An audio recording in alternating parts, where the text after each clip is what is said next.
Good afternoon, everyone. Welcome to Spring Hope Counseling and Recovery. My name is Martin Phillips. I am a licensed chemical dependency counselor, and I do services in the state of Texas. I've been doing services for about 23 years now.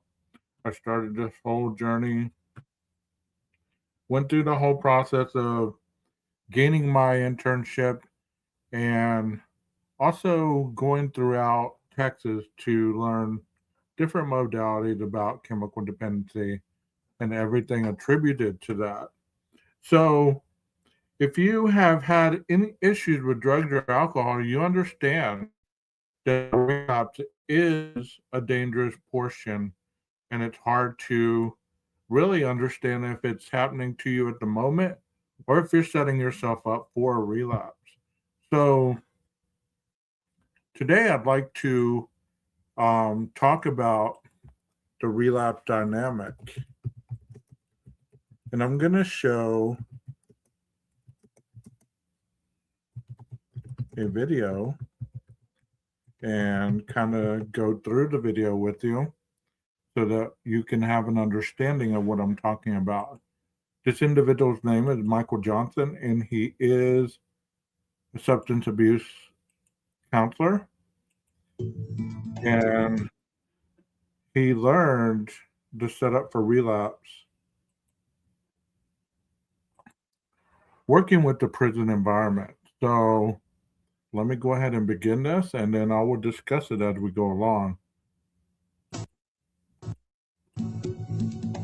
My name is Mike Johnson. I'm a drug counselor. I'm going to give you a presentation that will deal with your relapse dynamic and your setup for relapse.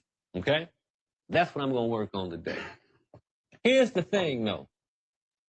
A lot of us don't understand that when we deal with the lifestyle that we in and the lifestyle that we enjoy, there are some certain options for us. All right? Some of those options are death, jail, addiction, insanity. Okay, so let's talk about the drug addicted lifestyle. You know, most of us know that if we continue to use chemicals of any sort unhealthily, we could end up dead. But for a lot of individuals, death isn't the final option, because as you will see in some of the videos that I do present, death is never really feared by an addict, because most of the time they will tell you, hey, I felt like I was already dead. I'm just waiting for the eventual moment to happen. Many times jail is not a deterrent for anybody to stop using. Most of the time it is um, just an irritant for somebody to stop using. Of course, addiction is something that sometimes we get into and we can't climb out of. Insanity is an ugly, ugly place to be whenever you're trying to sustain a recovery process and your mind is either racing or you're depressed or you're just anxious. And obviously, if you're broke due to the addiction and everything else that comes along with it, being broke is part of that process. So this is one of the corners that Mr. Johnson is listing as a certain option for the outcomes of an addictive mindset lifestyle.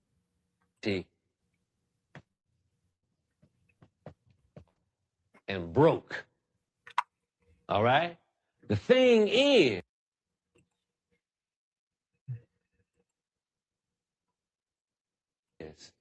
that too often we fall into one of those categories or getting close to a few of them. Am I right or wrong? Okay, when you look at your behavior, when you look at your lifestyle, all right, I'm headed for one of these 5 categories based on the kind of activities I'm involved in and the appetite that I have. Am I right or wrong? Okay, that's the main thing I need to look at. I also need to know that as it relates to goals, priorities, responsibility, focus, and discipline. Here's another portion of the three corners. Excuse me.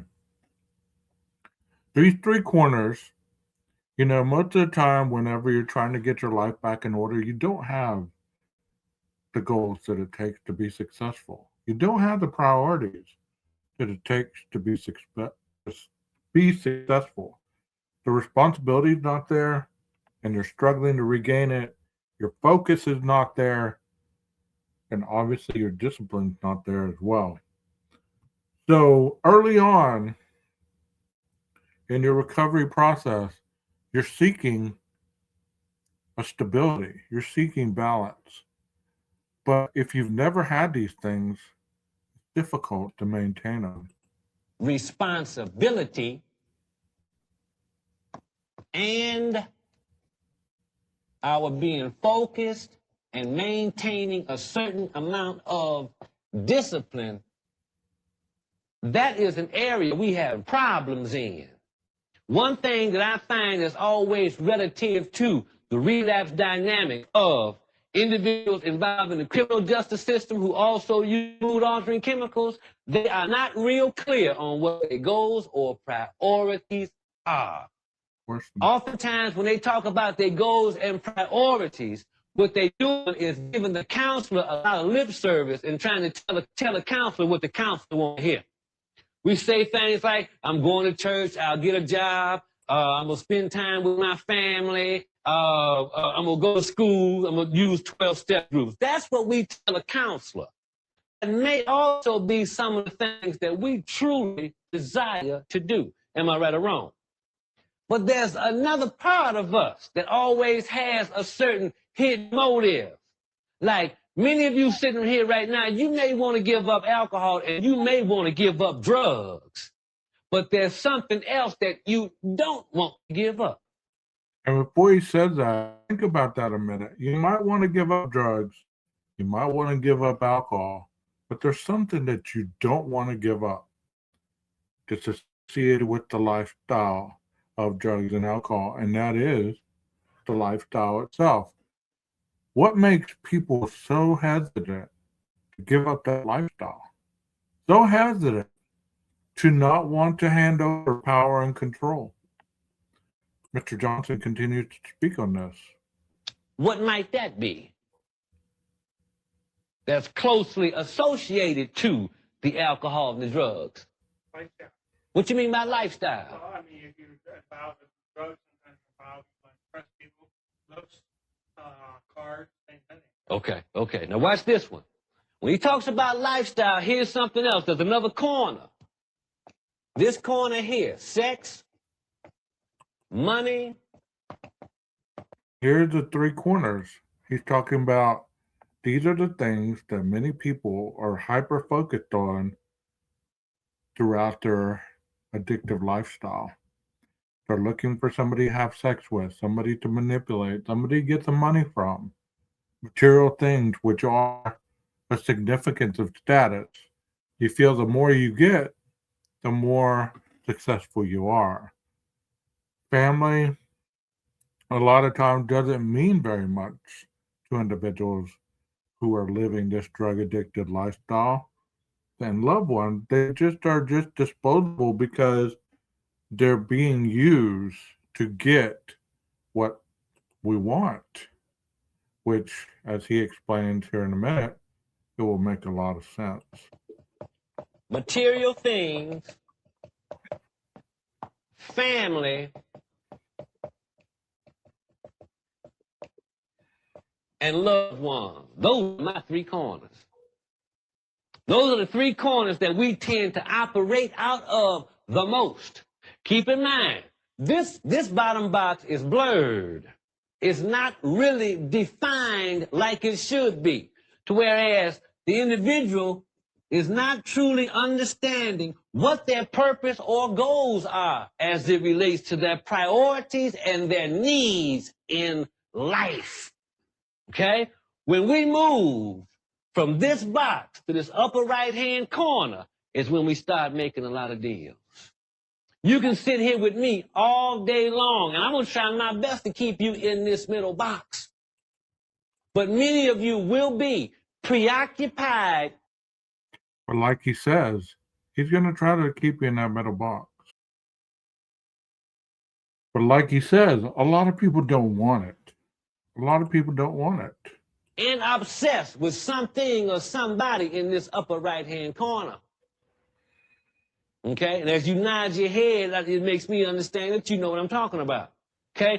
When I move from this spot right here to this upper right-hand corner, I'm now in the process of making a promise and or a deal.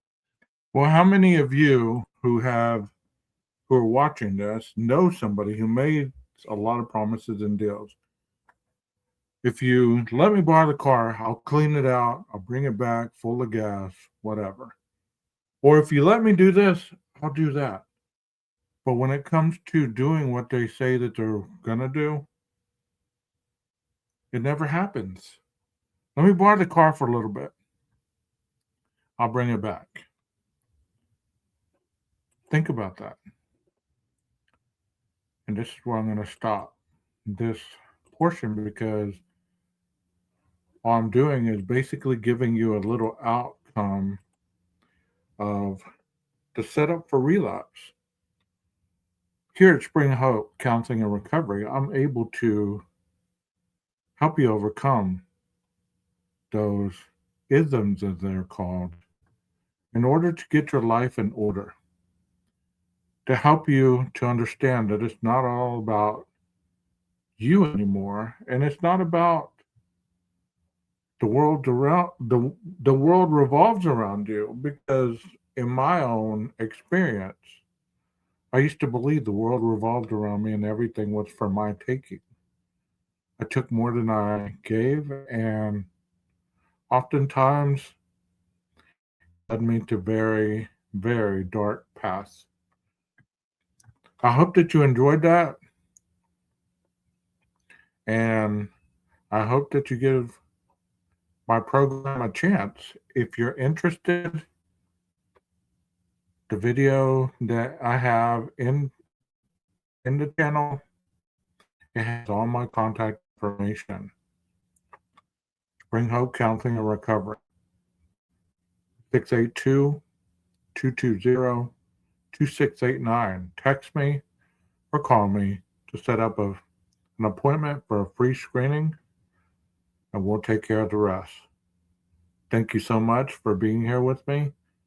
I hope you enjoyed the small presentation, and we can talk even further on this topic.